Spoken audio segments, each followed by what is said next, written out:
مور په سامان پسې ولېږه، زوی ناوې راویسته. السلام علیکم قدرمن دوستانو، هیله لرم چې جوړ روغ به یې.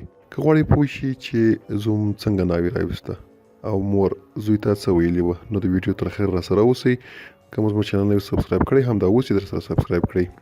دا ځل بیا په هند کې یوه جالبه پیښه رامنځته شوې ده. په اتر پردیش ایالت کې یوې مور خپل زوی په سامان پسې لېږلی و، خو زوی خپلې مور له زور هم راویستله.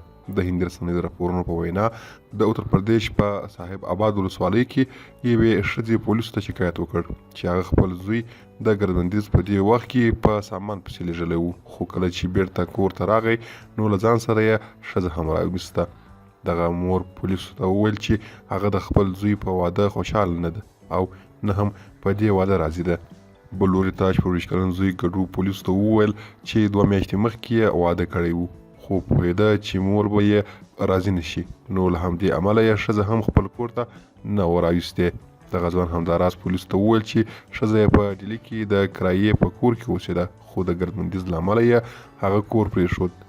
وروسته یې ښځه څو ورځې د یو ملګري په کور کې پاتې شوه، خو بل د کرایې کور نه پیدا کېده، نو له همدې امله د سامان په بهانه لاړ او خپله ښځه یې خپل کور ته راویستله.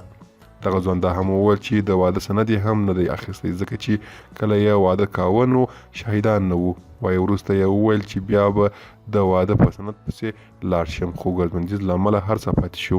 پولیسو ګډو ته اجازه ورکړه چې له خپلې ښځې سره ګډ د خپلې مور په کور کې پاتې شي.